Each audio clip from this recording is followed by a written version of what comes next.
Hello दोस्तों, स्वागत है आपका हमारे यूट्यूब चैनल गंगवारी ब्रेन में। गंगवारी ब्रेन आज फिर उपस्थित है एक नए टॉपिक के साथ। आज का टॉपिक है 3 अंकों तक की संख्याओं का मासा एवं लासा ज्ञात करना। सर्वप्रथम आइए देखते हैं। अभाज्य संख्याएं यानी प्राइम नंबर्स वे सभी प्राकृतिक संख्याएं जो एक एवं स्वयं के अतिरिक्त किसी अन्य संख्या से पूरी विभाजित ना हो अभाज्य संख्याएं कहलाती हैं। इन अर्थात अभाज्य संख्याओं को रूढ़ संख्याएं भी कहा जाता है। अभाज्य संख्याएं स्वयं एवं एक के अतिरिक्त अन्य किसी भी संख्या से विभाजित नहीं होती हैं, अभाज्य संख्याएं कहलाती हैं। जैसे 2, 3, 5, 7, 11, 13। जैसे 2 है, 2 या तो 1 से विभाजित होगी या 2 से, स्वयं 2 से विभाजित होगी। इसी तरह ये सारी संख्याएं एग्जाम्पल में दी हुई हैं। जैसे देखिएगा आगे, ये सभी संख्याएं एक व स्वयं के अतिरिक्त अन्य किसी संख्या से पूरी विभाजित नहीं हो रही हैं, अतः ये सारी संख्याएं अभाज्य संख्याएं हैं। आगे देखिएगा, भाज्य संख्याएं यानी कंपोजिट नंबर अभाज्य संख्याओं का उल्टा वे सभी प्राकृतिक संख्याएं जो एक और स्वयं के अतिरिक्त किसी अन्य संख्या से भी पूरी विभाजित हो जाएं, भाज्य संख्याएं कहलाती हैं। जैसे 4, 6, 8, 9, 12, 14, 15, 16 आदि ऐसे ही आगे बढ़ते चले जाएंगे। तो बे संख्या जैसे 4 है, 4 से भी विभाजित हो रहा है और 1 से भी विभाजित हो रहा है। 4 और 1 के अतिरिक्त ये 2 से भी विभाजित हो रहा है। ऐसे ही आगे 6 दिया हुआ है, ये 1 और 6 के अतिरिक्त 2 और 3 से भी विभाजित हो जाएगा। इसी तरह ये सारी संख्याएं भाज्य संख्याएं हो गई। नीचे देखिए, ये सभी संख्याएं एक एवं स्वयं के अतिरिक्त अन्य संख्याओं से भी पूरी विभाजित हो रही हैं, अतः ये भाज्य संख्याएं हैं। सहभाज्य संख्याएं वे संख्याएं जिनके गुणनखंड करने पर कोई भी गुणनखंड उभयनिष्ठ ना हो, अर्थात उभयनिष्ठ गुणनखंड केवल और केवल एक हो, सह अभाज्य संख्याएं कहलाती हैं। जैसे 5 और 7 के गुणनखंड करेंगे। पहली बात तो ये सारी अभाज्य संख्याएं हैं, अभाज्य संख्याएं हैं, तो इनका गुणनखंड उभयनिष्ठ गुणनखंड केवल और केवल एक होगा, क्योंकि 1 से 5 भी कट जाएगा और 7 भी कट जाएगा। इसी तरह ये 3 जोड़े दिए हुए हैं, तीनों जोड़ों में उभयनिष्ठ गुणनखंड एक है, अतः ये सारी संख्याएं सहभाज्य संख्याएं कहलाएंगी। दिए गए तीनों जोड़ों में संख्याओं में कोई भी उभयनिष्ठ गुणनखंड नहीं होगा, केवल एक को छोड़कर, क्योंकि सभी संख्याएं एक से विभाजित होती हैं, अतः ये जोड़े सहभाज्य संख्याओं के हैं। आगे देखिएगा, अपवर्तक या गुणनखंड किसे कहते हैं। यदि कोई दी गई संख्या किसी अन्य दूसरी संख्या से पूरी तरह विभाजित हो जाती है तो वह दूसरी संख्या ही पहली संख्या का अपवर्तक या गुणनखंड होगी। जैसे देखिएगा, 16 के अपवर्तक 1, 2, 4, 8, 16 हैं। कैसे पता लगा? यानी कि 16 के अपवर्तक वे सभी संख्याएं होंगी जिससे 16 पूरी तरह विभाज्य हो जाएगा। 16 1 से विभाज्य हो जाएगा, 2 से विभाज्य हो जाएगा, 4 से भी पूरा विभाज्य है, 8 से भी पूरा विभाज्य है और 16 से भी पूरा विभाज्य है। इसीलिए पांचों संख्याएं 16 का अपवर्तक हो गई। इसी तरह 3 के अपवर्तक दिए हैं, 4 के, 6 के और 8 के। उपरोक्त उदाहरणों से स्पष्ट है कि प्रत्येक संख्या स्वयं का अपवर्तक होती है तथा एक भी प्रत्येक संख्या का अपवर्तक होता है। नीचे नोट पॉइंट में दिया, किसी संख्या के अपवर्तकों की संख्या सीमित होती है तथा उस संख्या से छोटी या उसके बराबर होती है। देखिएगा, सबके अपवर्तक निश्चित हैं। ये निश्चित है कि ये संख्या कितने से कटेगी, कितने अंकों से पूरी विभाजित होगी, और वे सारे अंक यानी अपवर्तक उस संख्या की दी गई संख्या के या तो बराबर होंगे या उससे छोटे होंगे। आगे देखिए, अभाज्य गुणनखंड किसी संख्या को ऐसे छोटे गुणनखंडों में व्यक्त करना जो कि अभाज्य हों, अभाज्य गुणनखंड कहलाते हैं। जैसे 12 को हमने छोटे गुणनखंडों में 2 गुणा 2 गुणा 3 में तोड़ लिया। अब ये 2 और 3 आए हैं, 2 भी अभाज्य है और 3 भी अभाज्य है। और 20 को तोड़ा 2 गुणा 5 में, ये जो गुणनखंड आए हैं, अंक आए हैं, ये भी अभाज्य हैं। इसी तरह किसी बड़ी संख्या को छोटे उन गुणनखंडों में तोड़ना जो अभाज्य होते हैं, अभाज्य गुणनखंड कहलाते हैं। अपवर्त या गुणज अपवर्त वे संख्याएं होती हैं जो दी गई संख्या से पूरी विभाजित हो जाएं तथा अपवर्त या गुणज ज्ञात करने के लिए संख्या को प्राकृतिक संख्याओं 1, 2, 3, 4, 5, 6 ... इनफाइनाइट से गुणा किया जाता है। देखो, अपवर्त वे संख्याएं जो दी गई संख्या से पूरी विभाज्य हो जाएं। अभी हमने पीछे पढ़ा था अपवर्तक या गुणनखंड। अपवर्तक वो था, मतलब होते थे जो जिन संख्याओं से दी गई संख्या विभाज्य हो जाए। और अपवर्त वो हैं कि दी गई संख्या से जो संख्या पूरी तरह विभाज्य हो जाएं वे अपवर्तक कहलाएंगे।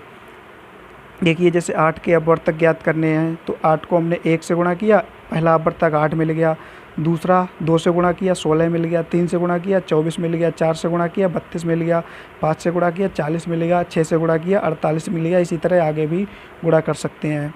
तो ये इसके 8 के 6 अपवर्तक हो गए हैं, 6 अपवर्त हो गए। इसी तरह 12 के अपवर्त निकाल लिए। तो ये जो 8, 16, 24, 32, 40, 48 आए हैं, ये देखिएगा ये सारी संख्याएं 8 से पूरी विभाज्य हैं, 8 से पूरी विभाज्य हैं। अतः ये सारी संख्याएं 8 से विभाज्य हैं। अतः ये दी गई 6 संख्याएं 8 के अपवर्त हैं या गुणज हैं। अपवर्त या गुणजों की संख्या अनिश्चित होती है क्योंकि 6 तक हमने यहाँ गुणा किया, आगे 7, 8, 9, 10 इसी तरह इनफाइनाइट से गुणा कर सकते हैं। अनिश्चित होती है तथा संख्या के बराबर या संख्या से बड़ी होती है। जैसे 8 के अपवर्त निकाले तो पहला अपवर्त जब 1 से गुणा किया तभी 8 आया, बाकी सारे अपवर्त 8 से बड़े हैं। आगे देखिए उभयनिष्ठ गुणनखंड या समापवर्तक। 2 या 2 से अधिक समापवर्तक का अर्थ समझिए। समापवर्तक सम प्लस अपवर्तक 2 या 2 से अधिक संख्याओं के गुणनखंडों में से वे गुणनखंड जो सभी संख्याओं के गुणनखंडों में उपस्थित हों उभयनिष्ठ गुणनखंड कहलाते हैं। उभयनिष्ठ गुणनखंड यानी कि समापवर्तक, समापवर्तक का मतलब सम अपवर्तक। दी गई संख्याएं हैं, उन संख्याओं के गुणनखंड किए जाएंगे तो उन गुणनखंडों में जो अपवर्तक समान होंगे, समान का मतलब सभी संख्याओं के अपवर्तकों में सभी संख्याओं के गुणनखंडों में उपस्थित होंगे, वही उभयनिष्ठ गुणनखंड या समापवर्तक कहलाएंगे। जैसे 12, 14, 12, 16 और 40 के उभयनिष्ठ गुणनखंड, तो 12 के गुणनखंड निकाल लिए, मतलब 12 के गुणनखंड 12 के अपवर्तक लिख लिए। अपवर्तक का मीन्स मतलब कि 12 किन किन संख्याओं से पूरा विभाजित हो जाएगा। 16 के अपवर्तक लिख लिए और 40 के अपवर्तक लिख लिए। तो इनमें हमने देखा कि सम अपवर्तक वह अपवर्तक देखा जो बराबर हैं, वे अपवर्तक जो बराबर हैं। 1 है तीनों में, 2 है तीनों में और 4 है तीनों में, ये 3 ही तो मिल रहे हैं। आगे देखिए उभयनिष्ठ गुणनखंड समाप या समापवर्तक बराबर 1, 2, 4 है क्योंकि ये गुणनखंड सभी संख्याओं के गुणनखंडों में है। समापवर्त या उभयनिष्ठ अपवर्त्य। दी गई 2 या 2 से अधिक संख्याओं के अपवर्त्यों में से उन अपवर्त्यों को ज्ञात करना। उन अपवर्त्यों को समापवर्त्य कहा जाता है जो सभी में हों अर्थात उभयनिष्ठ हों। समापवर्त्य मीन्स इनके दी गई संख्याओं के अपवर्त्य लिखने हैं। अभी हमने अपवर्तक लिखे थे। अपवर्तक का मीन्स कि वह संख्या किन किन संख्याओं से पूरा विभाजित होती है। यहाँ पे लिखने हैं अपवर्त्य। अपवर्त्य का मीन्स कि वे संख्याएं जो दी गई संख्याओं से पूरी विभाजित होती हैं। जैसे 5 और 6 का समापवर्त्य ज्ञात करना है तो 5 के अपवर्त्य लिख लिए, 5 के अपवर्त्य लिख लिए स्टार्टिंग के। तो 5 गुणा 1 से गुणा किया 5 आ गया, 2 से गुणा किया 10 आ गया, 3 से गुणा किया 15 आ गया, 4 से 25, 4 से 20 आ गया, 5 से 25 आ गया, 6 से 30 आ गया। इसी तरह 6 के अपवर्त्य निकाल लिए। 1 से किया 6, 2 से किया 12, 3 से गुणा किया 18, 4 से गुणा किया 24, 5 से गुणा किया 30 आ गया। अब हम इसमें समापवर्त्य यानी कि सम अपवर्त्य, सम मीन्स वो वाला देखेंगे, बराबर वो वाला देखेंगे जो दोनों में है अर्थात उभयनिष्ठ है। तो 5 देखिए 30 दोनों में है अपवर्त्य, तो 5 और 6 का उभयनिष्ठ अपवर्त्य क्या हो गया 30। आगे भी अगर हम लिखेंगे तो आगे भी अपवर्त्य मिलेंगे, लेकिन पहला और समान अपवर्त्य ही समापवर्त्य या उभयनिष्ठ अपवर्त्य कहलाता है। जैसे अब उदाहरण देखिए 10 के सभी गुणनखंड लिखिए। 10 के गुणनखंड का मतलब 10 किन किन संख्याओं से पूरा विभाजित हो जाता है। 1 से भी कट रहा है, 2 से भी कट रहा है, 5 से भी कट रहा है और 10 से भी कट रहा है। 7 के प्रथम 5 अपवर्त्य, तो 7 को पहले 1 से गुणा कर देंगे, पहला हो जाएगा, 2 से कर देंगे दूसरा हो जाएगा, 3 से कर देंगे तीसरा, 4 से कर देंगे चौथा, 5 से कर देंगे पाँचवा। इसी तरह 7 एकम 7, 7 दूनी 14, 7 तियाँ 21, 7 चौक 28, 7 पंचे 35, 5 अपवर्त्य दिए हुए हैं। 18 पर 24 के समापवर्तक होंगे। 18 के अपवर्तक लिख लिए, यानी कि 18 किन किन संख्याओं से पूरा पूरा कट जाएगा। 24 के अपवर्तक लिख लिए, यानी कि 24 किन किन संख्याओं से पूरा पूरा कट जाएगा। अब इसमें समापवर्तक मतलब वो वाले अपवर्तक अलग निकाल लेंगे जो कि दोनों में हैं, यानी कि बराबर हैं। तो 1 है, 2 है, 3 है और 6 हैं, वही निकाल लिए। तो समापवर्तक इसके हो गए 1, 2, 3 और 6। 6 और 9 का सबसे पहला समापवर्त्य होगा। 6 के अपवर्त्य लिख लिए, 9 के अपवर्त्य लिख लिए। तो सबसे पहला अपवर्त्य, सबसे पहला समापवर्त्य यानी कि सबसे पहला वह अपवर्त्य देखेंगे जो दोनों में है, दोनों में है और सबसे पहले पड़ता है। जैसे सबसे पहले दोनों में कौन सा पड़ रहा है, 18 मिल रहा है दोनों में, तो सबसे पहला 6 और 9 का सबसे पहला समापवर्त्य हो जाएगा 18। क्यों, और हालांकि आगे 36 भी मिल रहा है, लेकिन हमें सबसे पहले वाला चाहिए था, तो पहले वाला 18 हो गया। लघुत्तम समापवर्त्य का अर्थ, लघुत्तम समापवर्त्य दो शब्दों से मिलकर बना है, लघुत्तम प्लस समापवर्त्य। जहाँ लघुत्तम का अर्थ है सबसे छोटा व समापवर्त्य का अर्थ है उभयनिष्ठ अपवर्त्य, अर्थात दी गई संख्याओं के अपवर्त्यों में से सबसे छोटा उभयनिष्ठ अपवर्त्य ही लघुत्तम समापवर्त्य कहलाता है। जैसे कोई संख्याएं दी हुई हैं तो उनके हम अपवर्त्य लिख लेंगे, और उन अपवर्त्यों में से वह अपवर्त्य जो दोनों में हो एवं सबसे छोटा हो, ठीक है, दोनों में हो और सबसे छोटा हो, तो वही हो जाएगा लघुत्तम समापवर्त्य।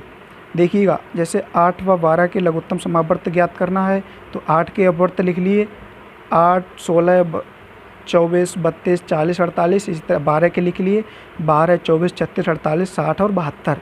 इसमें देखिए 24 और 48 मिल रहे हैं दो अपवर्त्य, लेकिन लघुत्तम समापवर्त्य में है कि लघुत्तम मीन्स सबसे छोटा, लघुत्तम मीन्स सबसे छोटा, और सम मीन्स बराबर वाला, अपवर्त्य मीन्स अपवर्त्य, यानी उन अपवर्त्यों में से सबसे छोटा और बराबर यानी कि उभयनिष्ठ वाला।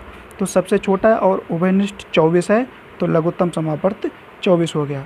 आगे देखिए, लघुत्तम समापवर्त्य ज्ञात करने की विधियाँ। लासा यानी एलसीएम ज्ञात करने की मुख्य दो विधियां हैं। नंबर 1 गुणनखंड विधि, नंबर 2 भाग विधि।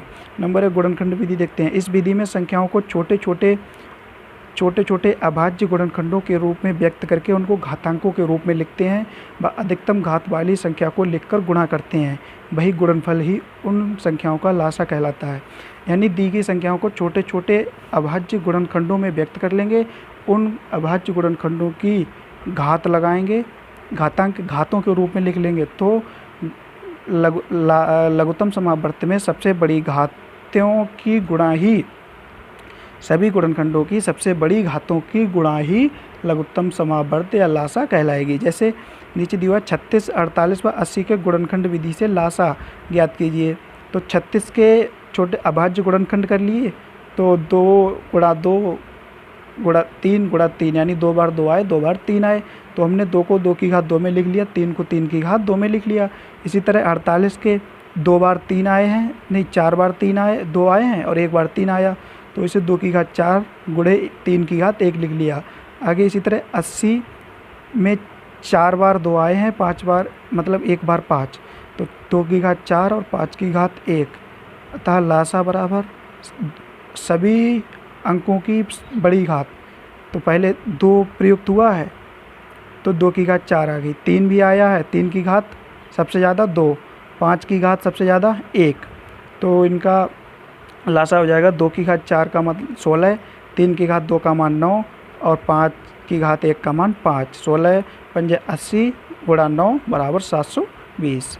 आगे भाग विधि द्वारा लासा। इस विधि में सबसे पहले दी गई सभी संख्याओं को कॉमा लगाकर एक पंक्ति में लिख लेते हैं तथा उन संख्याओं को छोटी से छोटी संख्या से काटते हैं और तब तक काटते हैं जब तक अंतिम पंक्ति में 1 ना हो जाए। देखिएगा आगे 16, 28, 42 और 56 का लासा भाग विधि की सहायता से ज्ञात कीजिए। हमने सबको कॉमा लगा के लिख लिया, तो सर्वप्रथम हमने 2 से, देखिए ये सारी संख्याएं 2 से कट रही हैं तो 2 से काट लिया। सारी संख्याएं 2 से वो संख्याएं कटेंगी जिनके अंतिम वाला अंक 0, 2, 4, 6 या 8 होगा। देखिएगा, तो 2 से कट गया, 16 कटा 8 आया, 28 की जगह 14 आ गया और 42 की जगह 21 आ गया, 56 की जगह 28 आ गया। अब फिर ये सारी संख्याएं 8 भी कट जाएगा, 14 भी कट जाएगा, 21 के लास्ट का अंक 1 है, 21 नहीं कटेगा, 28 कट जाएगा। जब तक संख्याएं 2 से कटती रहेंगी तब तक 2 से काटेंगे, अभी भी कटेगी। तो 2 से काटा, 8 की जगह 4 आ गया, 14 की जगह 7 आ गया, 21 नहीं कटा, ऐसा ही उतार लिया, 28 की जगह 14 आ गया। अब भी 4 और 14 कट जाएगा, तो फिर 2 से काटा, 2 दूना 4, 7 ऐसे ही उतार लिया, 21 ऐसे उतार लिया, 14 की जगह 7 आ गया। अब भी 2 कट जाएगा 2 से, 2 एकम 2, 7, 2 की जगह 1 आ गया, 7 और 21 उतार लिया, 7 उतार लिया। अब देखिएगा संख्या 21 जो है 3 से कट रहा है। 3 से कटने वाली संख्या की पहचान होती है कि वह संख्या, उस संख्या के अंकों का जोड़ 3 से कट जाएगा। 2 और 1 का जोड़ 3 से कट रहा है, तो यानी कि संख्या 3 से कट जाएगी। तो 2 के बाद अब इसे 3 से काटेंगे, तो 1 तो यहीं 1 ही रहेगा, 7 7 ही रहेगा, 21 की जगह 7 आ जाएंगे और 7 ऐसे उतार ले। अब ये 7 से काट लेंगे तो अंत में सारे 1 1 आ गए। अब तब तक ही काटेंगे जब तक अंतिम पंक्ति 1 ना हो जाए, हो गई 1। अब देखिए, अतः लासा बराबर सारे छोटे छोटे अभाज्य गुणनखंडों का की आपस में गुणा कर लेंगे, यानी 2 गुणा 2 गुणा 2 गुणा 2 गुणा 3 गुणा 7, यानी 16 गुणा 3 गुणा 7, 16 गुणा 21 बराबर 336। अतः 16, 28, 42 और 56 का लासा हो जाएगा 336। दशमलव संख्याओं का लासा ज्ञात करना। दशमलव संख्याओं का लासा ज्ञात करने के लिए सबसे पहले दी गई संख्याओं से दशमलव हटाकर पूर्णांक संख्याएं लिखते हैं व इन पूर्णांकों का लासा निकालते हैं। फिर प्राप्त लासा में दशमलव के सबसे कम अंकों की संख्या के बराबर दशमलव लगाते हैं। उदाहरण के द्वारा देखिएगा, जैसे 0.6, 9.6 बा 0.3, 0.3 और 3.6 का लासा ज्ञात करो। तो संख्याएं जो हो गई 0.6, 9.6, 0.36। तो इनसे संगत पूर्णांक लिख लेंगे, पॉइंट हटा देंगे तो 6 बचेगा, इधर पॉइंट हटाएंगे तो इधर दूसरी संख्या में 96 आ जाएगा, तीसरी संख्या 36 आ जाएगी। तो 6, 96 और 36 का लासा, यानी कि अभाज्य गुणनखंड विधि से इसका लासा निकाल लेंगे। तो पहले 2 से काटेंगे, जब तक 2 से कटेगी, फिर जब नहीं कटेगी फिर 3 से अगर कटेगी तो 3 से काटेंगे।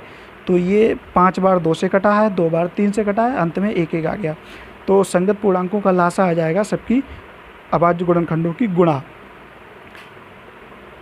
228 गुणा 32 गुणा 9, 32 गुणा 9, 228। दशमलव सबसे कम अंक यानी 1 अंक पहले लगा है, तो 1 अंक पहले दशमलव लगाने पर अभीष्ट लासा बराबर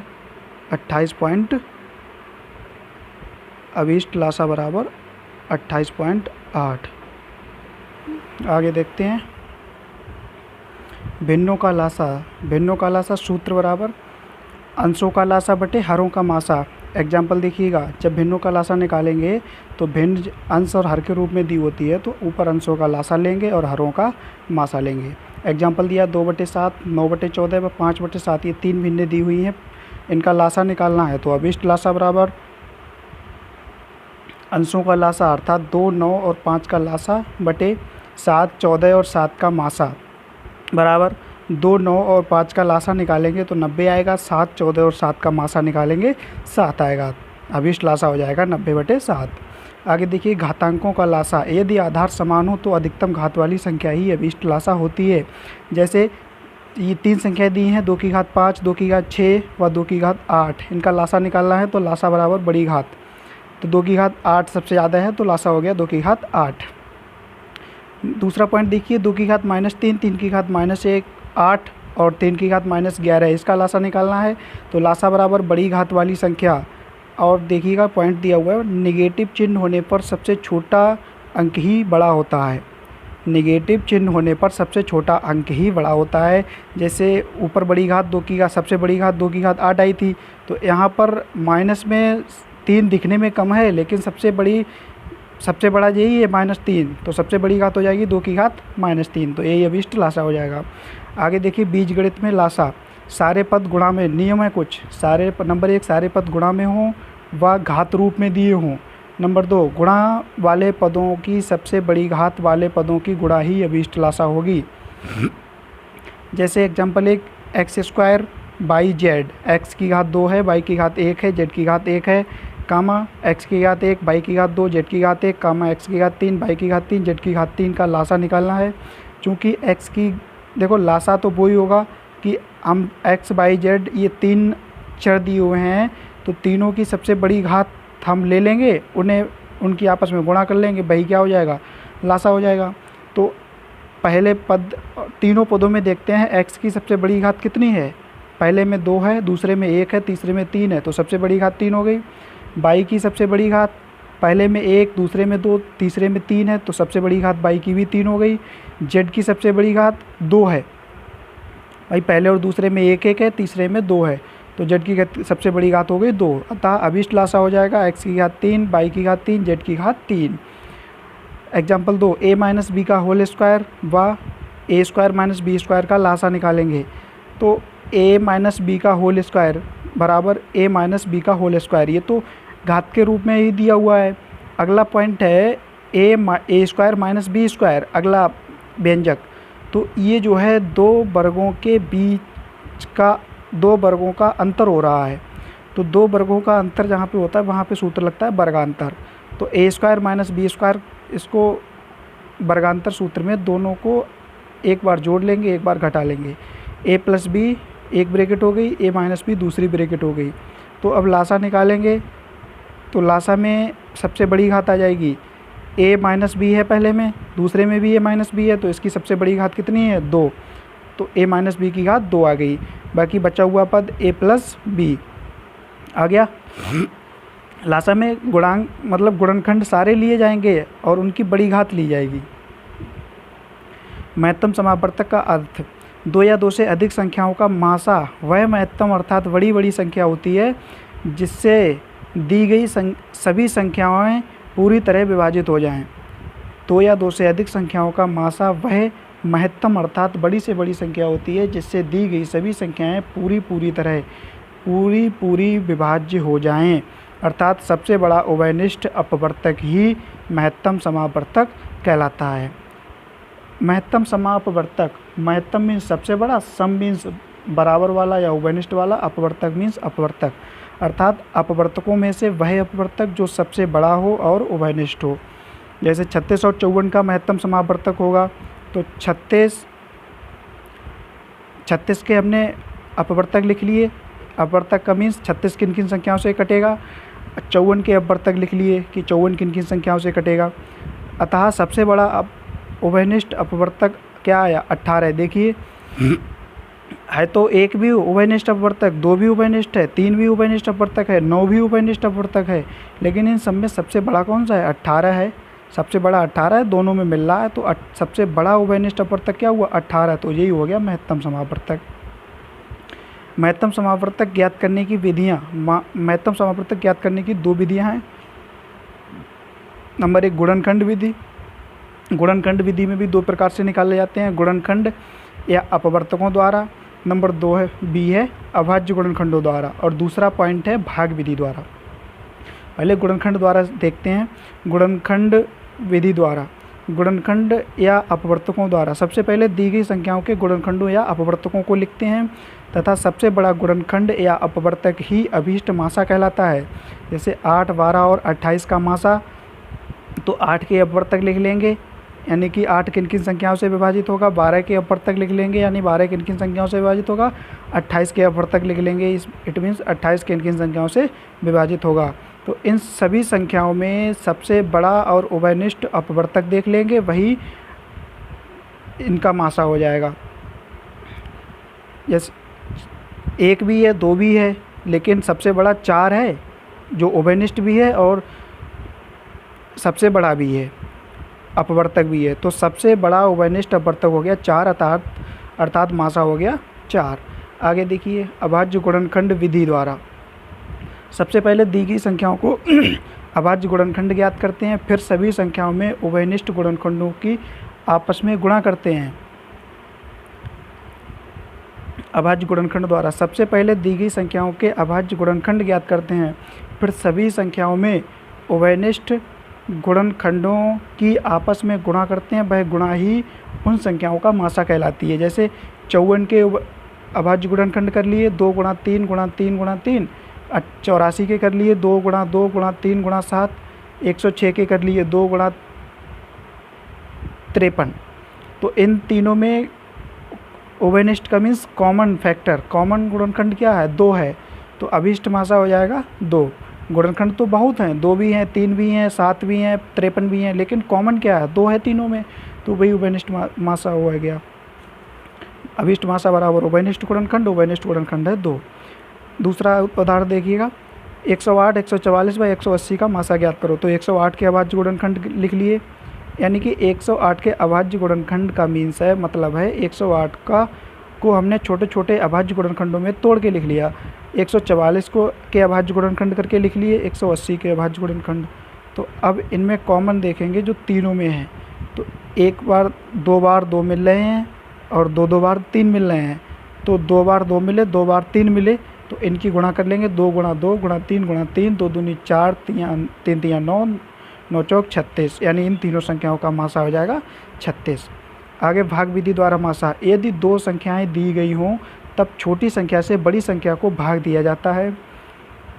ध्यान से समझिएगा, भाग देने पर भाजक वो होता है जिससे भाग दी जाती है, भाज्य वो होता है जिसके लिए भाग दी जाती है, भागफल वो होता है जो हमें प्राप्त होता है, शेष फल वह होता है जो अंत में बचता है। तो इन चारों बातों को याद रखते हुए देखेंगे। यदि 2 संख्याएं दी गई हैं तब छोटी संख्या से बड़ी संख्या को भाग दिया जाता है। इस क्रिया में बचा शेष अगली संख्या के लिए भाजक तथा पहला भाजक अगली संख्या के लिए भाज्य का कार्य करता है।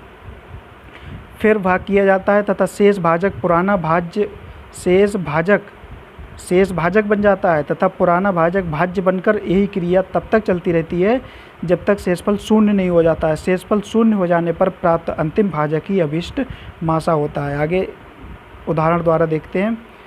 जैसे 124 व 305 का मासा निकालना है, तो छोटी से बड़ी को भाग करेंगे, यानी 124 से 305 को भाग करेंगे, 2 का बार लग जाएगा, 124 दूआ 248, घटाया 57 बचा, ये 57 शेष बचा है। तो बचे हुए शेष क्या बन जाता है, भाजक, यानी भाग देने वाला, और जो पहला भाजक होता है वो भाज्य बन जाता है, यानी 57 से 124 को भाग दे रहे हैं अब, तो 57 दूआ 114। अब यहाँ पे 10 शेष बचा, अब ये 10 शेष जो बचा ये भाजक बन जाएगा, अब 57 के लिए भाग दी जाएगी, यानी 57 भाज्य बन गया। तो 10 से 57 को दिया, 10 पंजे 50, 7 बचा, अब 7 से 10 को भाग देंगे, 7 शेष हो गया, तो शेष वाला भाजक बन जाता है और जो भाजक होता है वो भाज्य बन जाता है। तो 7 से 10 को देंगे, 1 7 एकन 7, 3 बचेगा।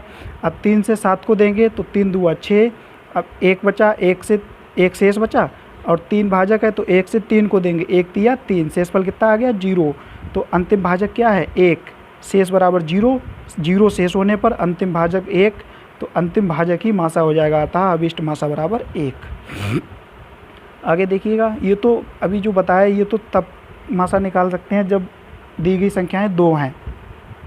आगे देखिए 2 से अधिक संख्याओं का मासा कैसे ज्ञात किया जाएगा भाग विधि से। जब दी गई संख्याएं 3 हैं तो इस विधि में किन्हीं भी 2 संख्याओं का मासा ज्ञात कर लेते हैं, फिर मासा प्राप्त होता है, तो वह प्राप्त मासा व अंतिम संख्या का मासा ज्ञात करते हैं। इस क्रिया में प्राप्त अंतिम भाजक ही अभीष्ट मासा कहलाता है। जैसे 45, 85 और 115 का मासा निकालना है, तो 45 से 85 का मासा, पहले 45 और 85 का मासा निकाल लेंगे। 45 एकन 45, घटाया कितना 40 बचा, 45 दूना 90 इसलिए नहीं लिया क्योंकि वो ज़्यादा हो गया, तो बराबर भाज्य के कम या उससे भाज्य के बराबर या उससे कम रहना चाहिए। तो 45 से कम 45, घटाया बचा 40। अब 40 से 45 को भाग करेंगे, यानी शेष भाजक बन जाएगा और भाजक जो था वो भाज्य बन जाएगा। तो 40 से कम 40, 5 बचा। अब 5 से 40 को भाग करेंगे, 5 अट्ठे 40, शेष कितना आ गया 0। अंतिम मासा कितना आ गया 5। अब 5 और ये जो अंतिम संख्या बची है 115, अब 5 और 115 का मासा निकालेंगे, यानी 5 से 115 को भाग करेंगे। तो 5 दूना 10, 1 बचा, 5 उतर गया, 5 तियाँ 15, पूरा कट गया 5 से। तो ये भी इसका मासा 5 और अंतिम मासा भी 5 मतलब 5 आया, तो अतः अभीष्ट मासा हो जाएगा 5। जब दी गई संख्याएं 4 हों, इस विधि में अगर 4 संख्याएं दी गई हों तो पहले किन्हीं 2 संख्याओं का मासा ज्ञात करते हैं। इस प्रकार 1 मासा प्राप्त होता है, फिर बची हुई 2 संख्याओं का मासा निकालते हैं, इस प्रकार दूसरा मासा प्राप्त होता है। तो दोनों प्राप्त पहले मासा तथा दूसरे मासा का भी मासा निकालते हैं, यानी उनको भी आपस में भाग करते हैं, मासा निकालते हैं, तो जो अंत में अभीष्ट मासा प्राप्त होता है वही अभीष्ट मासा चारों संख्याओं का अभीष्ट मासा कहलाता है। उदाहरण द्वारा देखिएगा, 35, 85, 105 और 225 का मासा निकालना है। तो 35 व 85, तो पहले दो दो संख्याओं का निकालेंगे, 35 और 85 का निकाल लेंगे अलग, 105 और 225 का अलग निकाल लेंगे। यही तरीका है कि दो दो का मासा निकालेंगे। तो 35 और 85 का मासा, 35 से 85 को भाग कर रहे, 35 दूनी 70, 15 बचा, 15 से 35 को भाग करेंगे, 15 दूनी 30, 5 बचा, 5 से 15 को भाग करेंगे, यानी 5 शेष बचा, इधर 15 भाजक है, तो ये जो अंतिम शेष है ये भाजक बन जाएगा और जो भाजक था वो भाज्य बन जाएगा। 5 से 15 को भाग दिया, 5 दिया 15, पहला मासा क्या आ गया, मासा नंबर 1 आ गया 5।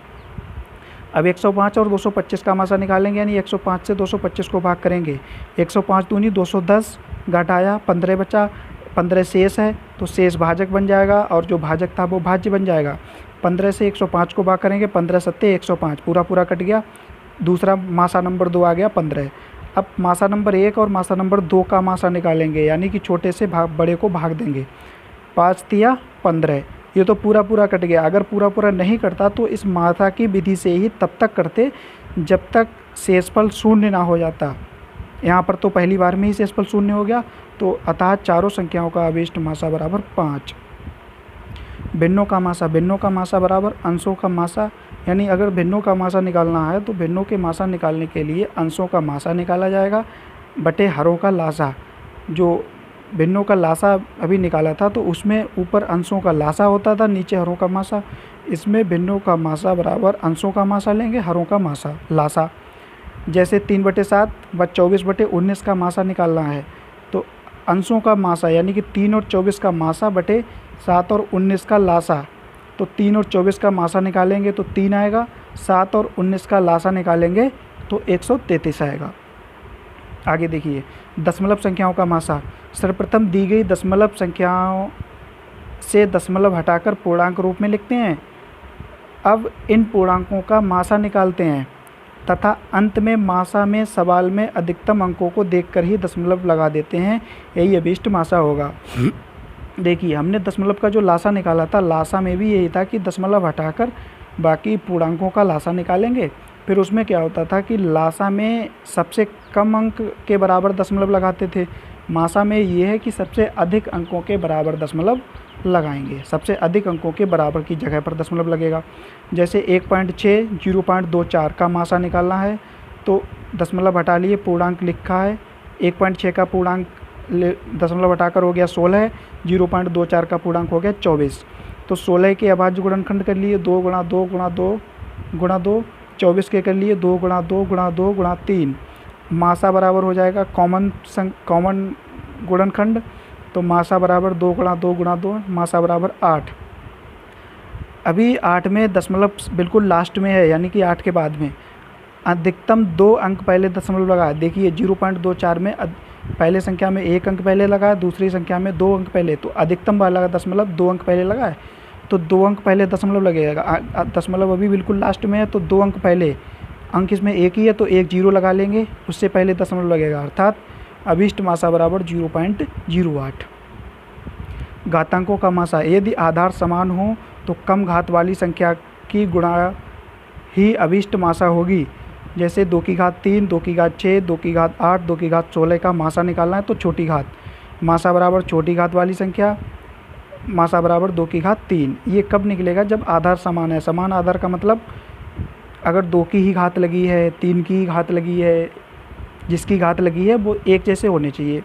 अब दूसरा पॉइंट देखिए, 2 की घात -1, 2 की घात -2, 2 की घात -3, 2 की घात -6।